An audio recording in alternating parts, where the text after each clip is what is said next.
You fought this guy 6 years ago. Some guy named McGregor. Conor McGregor tweeted out, lightweight division incoming.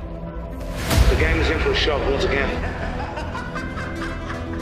Do you see this fight between these two happening again? Yes. How's this one going to be different? I'm 2-0 in rematches in my career. The time is upon us again. And I plan on going 3-0.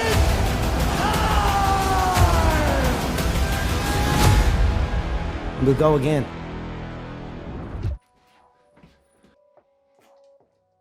Alright, welcome back to the Pear Pod. My name is Sam Byers. Today we are breaking down one of the biggest fights coming up in 2021. Conor McGregor versus Dustin Poirier 2. I want to make it clear before we start, I am just a fan. I do not training in any martial arts. I'm starting jiu-jitsu in the new year, but been a serious fan now for about 2 years. Now, with that said, a lot of the content I listen to day to day is MMA focused. I listen to Big John McCarthy, Josh Thompson, Ariel Helwani, and Joe Rogan, Brendan Schaub. Also a big fan of True Geordie. Love his fight breakdowns, but personally I'm not as big into boxing. MMA is going to be the focus, the sport focus on this channel. Also going to go into stuff like videography. I'm a videographer from Dublin. That's what I do day to day. I'm a freelance videographer. So expect some video breakdowns, expect some editing tips, stuff like that. There will be a heavy portion that will be MMA focused. So yeah, let's get into this fight. So if we go back to 2014 when Conor and Dustin first fought, this was during Conor's ascendance to the UFC. He was knocking out people left and right and rapidly coming through the featherweight division, and Dustin Poirier was also on his way up. So it seemed like a good matchup at the time. There's a lot of hype around the fight. McGregor does what he does very well, and he got into Dustin's head, and Dustin came in very emotional. And as we've seen with fights with Jose Aldo, Eddie Alvarez, people like that, people who go in over emotional with Conor usually get handled very quickly.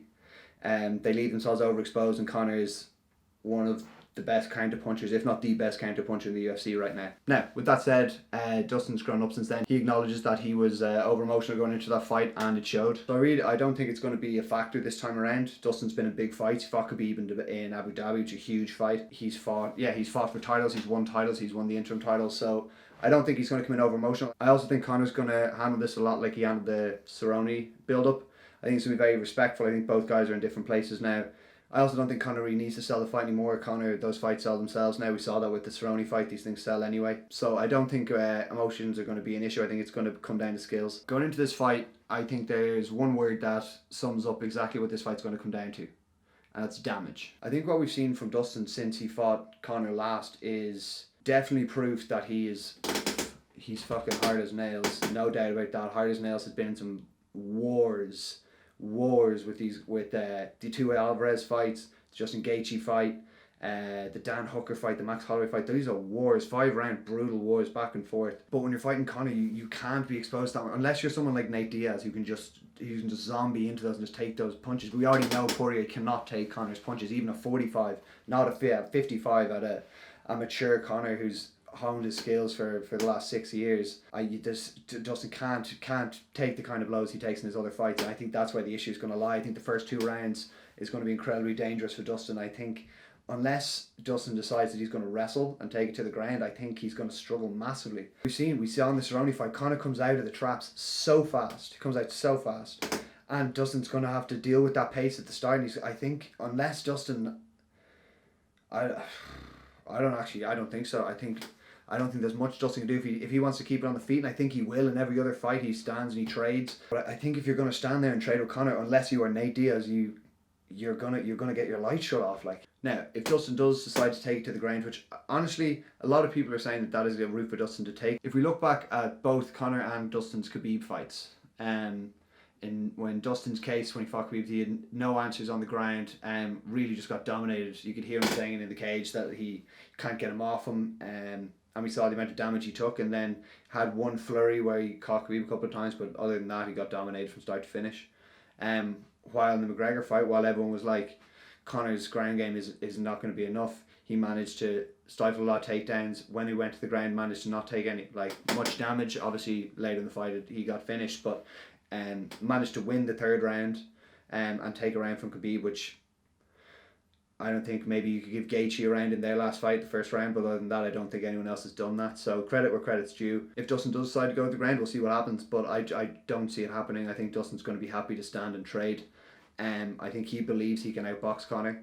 I think that makes for an unbelievable fight. I think it's going to be a great fight. I don't think it's going to be a war. I don't think it's going to be a back and forth. Conor doesn't fight like that. It doesn't take that long.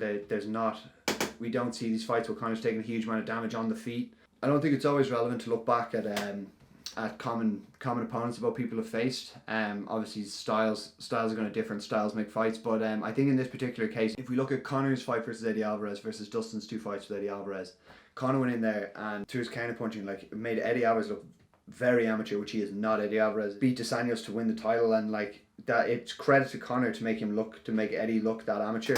And if you just compare that to Dustin's fights, they went back and forth twice. They both battered each other, man. They battered each other.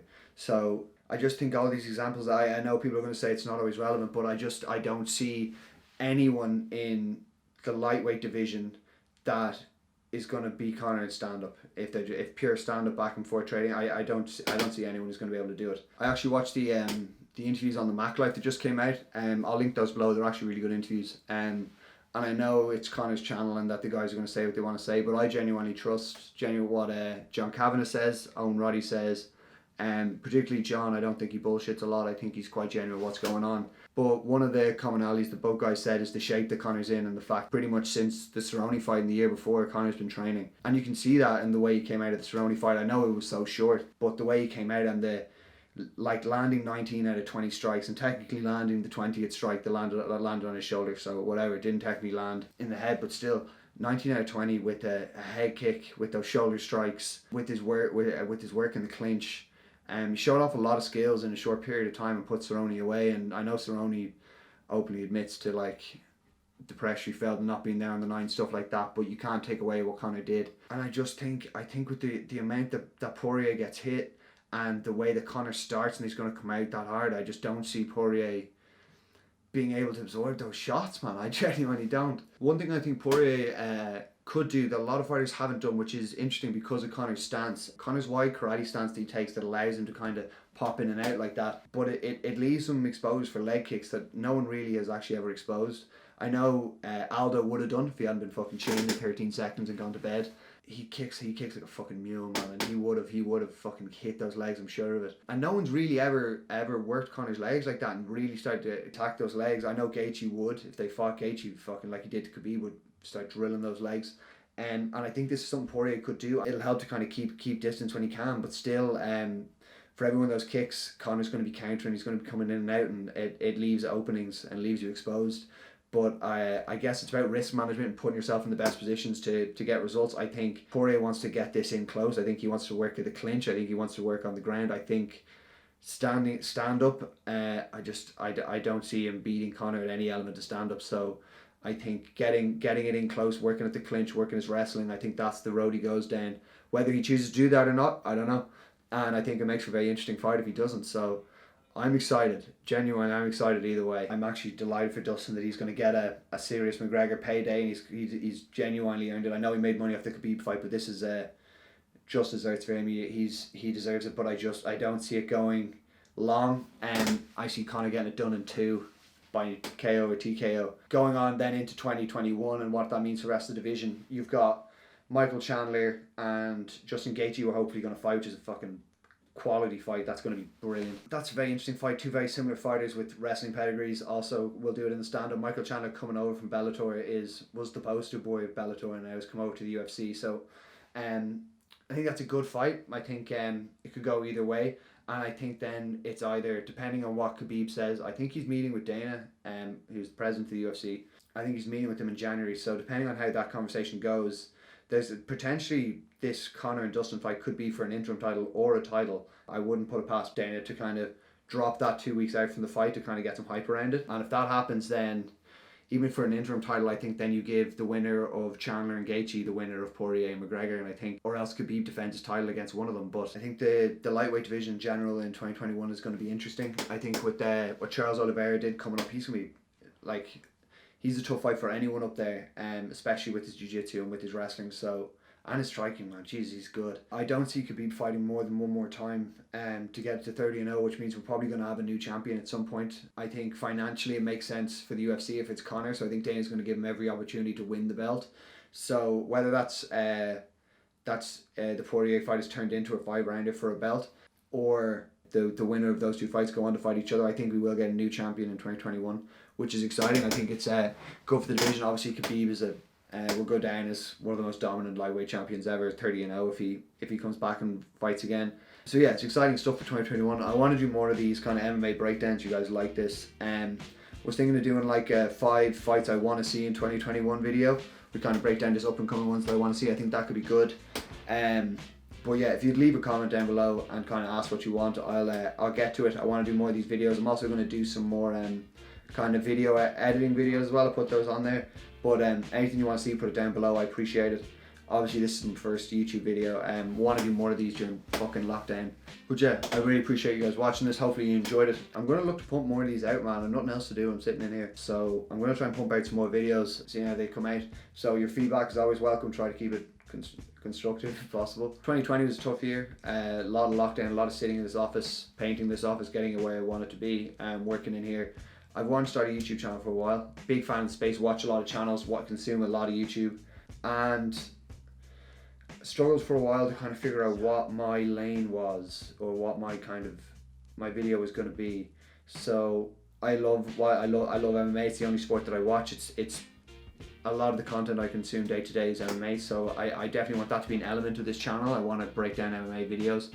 Basically, Dublin's been just announced to go into lockdown again for another 4 weeks, which is just level 5 lockdown, which is no gyms. My girlfriend actually got tested positive for COVID on Christmas Day this year, who I live with, so we had Christmas Day at home, which was shit. I'm actually do a video on that if you guys are interested in just how that day actually ended up working out and what's happened since. But yeah, kind of a fucking mentality, to be honest. I was like, I've wanted to do this for a while. I'm tired of making excuses. I have the space to do it. Obviously I understand videography and editing and stuff. I can get it to a quality that I want. And honestly, I ran out of excuses to do it. And it's something I want to do, so fuck it, I'm doing it. So please, if you leave a comment what you guys want to see, I'll be getting back to all those comments, trying to see what you guys want to see. I don't even know if anyone's going to watch this. To anyone who watches this, thank you, genuinely, thank you for watching it. Yeah, as I said before, not an MMA expert or anything like that, just a fan giving my opinion. So yeah, thanks for watching. Like the video, subscribe, shit like that. Yeah, cheers. So let's take it back to the concrete streets. Original beats with real live MCs. Playground tactics, no rabbit in a